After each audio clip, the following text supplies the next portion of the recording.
நாம் இன்னைக்கு நம்முடைய ஆடம் லைஃப் யூடியூப் சேனலுக்காக என்ன டாபிக் பார்க்க போறோம் அப்படின்னா, இன்றைக்கு தமிழ்நாடு முழுவதும் 14,000க்கும் மேற்பட்ட வருவாய்த்துறை ஊழியர்கள் இன்னைக்கு பணி புறக்கணிப்பு போராட்டத்தை அறிவிச்சிருக்காங்க அப்படின்றது நமக்கு எல்லாருக்கும் தெரியும்.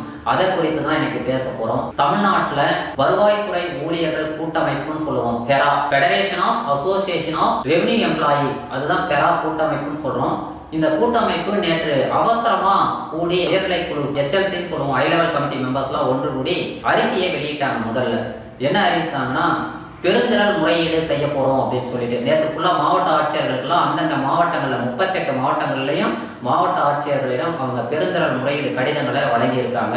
அதுல என்ன குறிப்பிட்டிருக்காங்க அப்படின்னா, பணிச்சுமையின் காரணமாக எங்களால் பணி செய்ய முடியவில்லை, இதற்கான தீர்வு காண வேண்டும் அப்படின்னு சொல்லி அவங்க அந்த கடிதத்துல குறிப்பிட்டிருக்காங்க.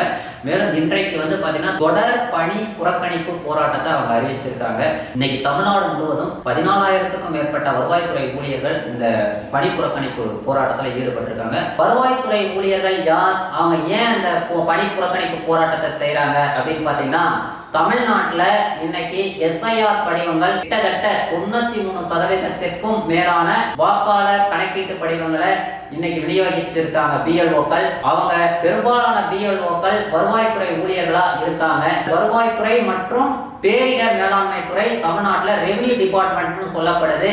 இந்த டிபார்ட்மெண்ட்ல இருக்கக்கூடிய 14,000க்கும் மேற்பட்ட ஊழியர்கள் பணி புறக்கணிப்பு செஞ்சிருக்காங்க. தமிழ்நாடு, கேரளா, மேற்கு வங்கம் உள்ளிட்ட 12 மாநிலங்களிலும் யூனியன் பிரதேசங்களிலும் வாக்காளர் பட்டியல் சிறப்பு தீவிர பணிகள் மேற்கொள்ளப்பட்டு வருகின்றன அப்படின்றது நம்ம எல்லோருக்குமே தெரியும். அடுத்தடுத்த ஆண்டுகள்ல சட்டமன்ற தேர்தல் நடைபெற உள்ளதையொட்டி இந்த சிறப்பு தீவிர திருத்த பணிகள் மேற்கொள்ளப்பட்டு வருகின்றன.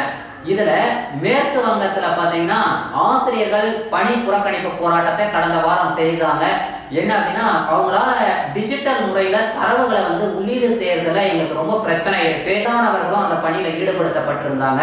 இதோட அவர்கள் கற்பித்தல் பணிகளையும் மேற்கொண்டு இந்த பணிகளையும் செய்வதில் சில சவால்கள் இருந்ததுனால அவங்க மேற்கு வங்கத்துல பணி புறக்கணிப்பை அறிவிச்சாங்க. அதுக்கப்புறம் உள்ளீட்டு பணியாளர்களை அதிக அளவில் நியமிக்கணும்னு சொல்லி மாநில அரசாங்கம் கேட்டுக்கொண்டதன் பேரில் அதுக்கான பணிகள் அங்கு நடைபெற்று வருகின்றன சொல்றாங்க.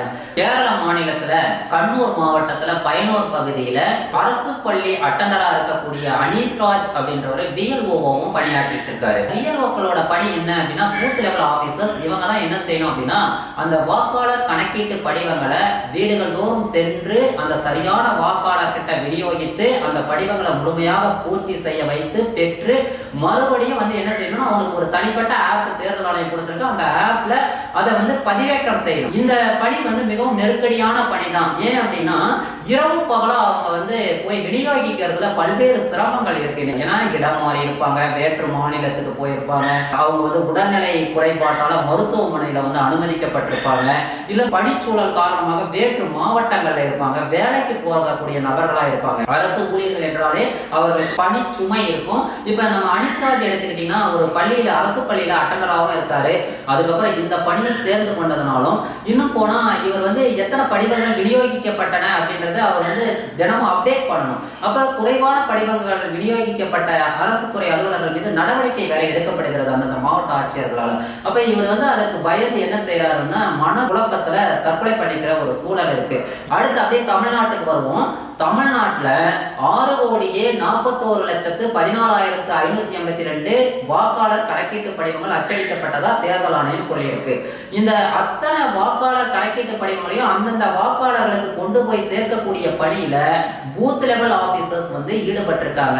இந்த பூத் லெவல் ஆபீசர்ஸா தான் வருவாய்த்துறை அலுவலர்கள் பணியாற்றிக்கிட்டு இருக்காங்க. அதுக்கப்புறம் பாத்தீங்கன்னா ஊராட்சிகள் இருக்கக்கூடிய ஊராட்சித்துறை அலுவலர்கள், பேரூராட்சி, நகராட்சி, மாநகராட்சி ஊழியர்களும் இதுல ஈடுபட்டிருக்காங்க. இதுக்கப்புறம் பாத்தீங்கன்னா நம்ம எலக்டோரல் ரெஜிஸ்ட்ரேஷன் ஆபீசர்ஸும் இருக்காங்க. இப்போ இவங்க என்ன செய்யணும் அப்படின்னா, பணிச்சுமை எப்படி ஏற்படுது அப்படின்னா, அதை கொண்டு போய் விநியோகிக்கிறதுல இருந்தே அவர்களுக்கு பணிச்சுமை, மன அழுத்தம் இதெல்லாம் இருக்கு அப்படின்னு சொல்றாங்க. அவங்க முகவரி மாற்றம் இருக்கு, 2 இடங்களை வாக்காளராக பதிவு பண்ணியிருப்பாங்க, வேற்று மாநிலங்களுக்கு சென்று இருப்பாங்க, இறந்திருக்காங்க. இப்ப இதையெல்லாம் நாங்க சரியா அந்த படிவத்தை கையாண்டு அதை முழுமையாக பூர்த்தி செய்து ஒப்படைப்பதற்கு உரிய கால அவகாசத்தை எங்களுக்கு தேர்தல் ஆணையம் வழங்கல அப்படின்னு சொல்லியிருக்காங்க. இன்னும் சொல்ல போனா, இந்த படிவத்தை எப்படி பூர்த்தி செய்வது அப்படின்றதே BLOக்களுக்கே முழுமையான பயிற்சி அளிக்கப்படவில்லை, அதற்கான கால அவகாசம் வழங்கப்படவில்லைன்னு சொல்றாங்க. இப்ப பாத்தீங்கன்னா இவங்க நவம்பர் மாசம் என்ன செஞ்சாங்க, இந்த பணிகளை வந்து துவங்கினாங்க. நவம்பர் 4ஆம் தேதி முதல் டிசம்பர் 4ஆம் தேதி வரை வீடுகள் தோறும் நீங்க விநியோகிக்கணும் பிஎல்ஓக்கள்னு சொல்லிட்டு 70,000 பிஎல்ஓக்களை வந்து என்ன செஞ்சாங்க, நாடு முழுவதும் நியமிச்சிருக்காங்க. இதுக்கு முன்னாடி எப்ப சார் இது பணி ஆரம்பிச்சது அப்படின்னு பாத்தீங்கன்னா 29ஆம் தேதி தான் ஸ்டார்ட் பண்றாங்க. 29ஆம் தேதி படிவங்களை அச்சடிக்கிறாங்க. செப்டம்பர் 29 முதல் 3ஆம் தேதி வரைக்கும் அச்சடித்தல் மற்றும் பயிற்சி வழங்குதல் போதுமா? 29, 30, 1, 2 இந்த 4 நாட்கள்ல இந்த 70,000 வாக்குச்சாவடி நிலை அலுவலர்களுக்கும் முழுமையாக பயிற்சி அளிக்கப்பட்டதா அப்படின்ற கேள்வி எழுகிறது. 2002, 2004 வாக்காளர் பட்டியல்ல அவங்க பேர் இருந்தாதான் அதை ஃபில் பண்ணணும் அப்படின்னு சொல்லிட்டு அந்த இடப்பக்கம் வலப்பக்கம் காலத்துல அந்த கணக்கீட்டு படிவங்களை முழுமையாக பூர்த்தி செய்ய தெரியவில்லை. அப்ப இவங்களே பூர்த்தி செய்ய வேண்டிய நிர்பந்தம் இருக்கு. நிறைய வருவாய்த்துறையில வந்து பாத்தீங்கன்னா காலி பணியிடங்கள் அதிகமா இருக்கு. இதுல யாரெல்லாம் இந்த போராட்டத்துல குதிச்சிருக்காங்க அப்படின்னு பாத்தீங்கன்னா கிராம நிர்வாக அலுவலர் முதல் நில அளவையாளர் வரை அந்த அலுவலக உதவியாளர் வரை அத்தனை பேரும் இந்த போராட்டத்துல வந்து ஈடுபட்டிருக்காங்க. இந்த பணி புறக்கணிப்பு போராட்டத்துல கிராம நிர்வாக அலுவலகங்கள்ல பணிபுரியக்கூடிய உதவியாளர், ஆர்ஐ ரெவென்யூ இன்ஸ்பெக்டர், மண்டல துணையிடக்கு வட்டாட்சியர், ஜோனல் டெப்டி தாசில்தார்னு சொல்லக்கூடியவர், அடுத்தது வட்டாட்சியர், அதுக்கப்புறம் நில அளவையாளர்னு சொல்லக்கூடிய சர்வேயர், இன்னும் சொல்ல போனா அந்த கடைநிலை ஊழியர்கள் வரை வருவாய்த்துறையில பணியாற்றக்கூடிய அனைத்து நிலை அலுவலர்களும் இந்த போராட்டத்துல ஈடுபட்டு பணி புறக்கணிப்பு செய்திருக்காங்க. நில உடைமை பதிவேட்டை முழுமையா பராமரிக்கிறது அவங்கதான். பட்டா, சிட்டா மற்ற படிவங்கள் அனைத்தையும் அவங்கதான் கண்காணிக்கிறாங்க. இறப்பு, பிறப்பு இது போன்ற விவரங்களை சேகரிக்கக்கூடிய பணியில அவங்கதான் ஈடுபடுறாங்க. நில விவரங்களே அவங்களுக்கு பெரும் சுமையாக இருக்கக்கூடிய இந்த தருணத்துல இந்த கூடுதல் சுமையும் சேர்ந்து கொண்டதால அவங்களால முழுமையாக பணியில கான்சென்ட்ரேட் செய்ய முடியவில்லை அப்படின்னு சொல்லியிருக்காங்க. இன்னும் சொல்ல போனா கணக்கீட்டு படிவங்களை பூர்த்தி செய்வதோடு மட்டுமல்லாமல் அதை பதிவேற்றம் செய்ய வேண்டியிருக்கு. பதிவேற்றம் செய்யறதுக்கு இணைய சேவை மிக முக்கியம். குக்கிராமங்கள்லாம் பெரும்பாலான இடங்கள்ல இணைய சேவை பயங்கரமான பிரச்சனை இருக்கு. நமக்கு தர்மபுரி மாவட்டத்துல பெண்ணகரம் ஒன்றியத்துல ஒரு கிராமத்துல இன்றளவு மொபைல் பயன்பாடு இல்லை அப்படின்ற தகவல் நமக்கு தெரியும். ஏற்கனவே வீடியோ பதிவு நம்ம போட்டிருக்கோம். அப்ப இப்படிப்பட்ட இடர்பாடுகள் உள்ள கிராமங்கள் எல்லாம் அவங்க எவ்வளவு சிரமங்களை அனுபவிப்பாங்கன்றத நினைச்சு பாருங்க. இரவு நேரத்துல கூகுள் மீட் நடத்த வேண்டிய அவசியம் என்ன? சனி ஞாயிற்றுக்கிழமைகள்ல கூட அவங்கள பணி செய்ய ஏன் நிர்பந்திக்கிறீர்கள்? ஏன் தேர்தல் ஆணையம் இவ்வளவு கராராக நடந்து கொள்கிறது? இவ்வளவு தீவிரமாக இதை பூர்த்தி செய்ய வேண்டும் என்று ஏன் நிர்பந்திக்கிறது என்று தெரியவில்லை. அவர்களுக்கு போதுமான கால அவகாசம் ஏன் தரப்படவில்லை? அவர்களுக்கு ஏன் போதுமான பயிற்சியை நீங்கள் அளிக்கவில்லை என்ற கேள்விகளை எல்லாம் வருவாய்த்துறையினர் இன்று கேட்டுக்கொண்டிருக்கின்றனர். 40 வயதுக்கு மேற்பட்டவர்களுக்கு கூட இன்றைக்கு உடல்நல கோளாறுகள் இருக்கு. அப்ப எத்தனை அரசு ஊழியர்கள் இந்த உடல் சோர்வால, மனச்சோர்வால, சுகர், பிபி இதெல்லாம் எத்தனை பேர் பாதிக்கப்பட்டிருப்பாங்கன்றதை நம்மளால எண்ணி பார்க்க முடியாமல் இல்லை. அவங்க கட்டாயமா உள்ளார்ந்து அவர்களுக்கு கட்டாய பிரச்சனை இருக்கும், உடல்நல கோளாறுகள் இருக்கும். இதெல்லாம் ஆழமா பாதிப்புக்குள்ளாகிறதுனால அவங்க தற்கொலை செய்யக்கூடிய அளவுக்கு இன்னைக்கு வந்து பாதிப்பு இருக்கு. அதுதான் நம்ம பார்த்தோம். கேரளாவில் அனிஸ் ராஜ் தான் நமக்கு ஒரு உதாரணம். தமிழ்நாட்டிலும் அந்த நிலைமை வந்துவிடக் கூடாது என்று எண்ணி அவங்க வந்து இந்த பணி புறக்கணிப்பு போராட்டத்தை செஞ்சுட்டு இருக்காங்க. இதுக்கு தேர்தல் ஆணையம் சரியான முறையில தீர்வு காண வேண்டும். உரிய முறையில் அவர்களுக்கு பிஎல்ஓக்களுக்கு பயிற்சி வழங்க வேண்டும். இணைய வசதி ஏற்படுத்தி தர வேண்டும்.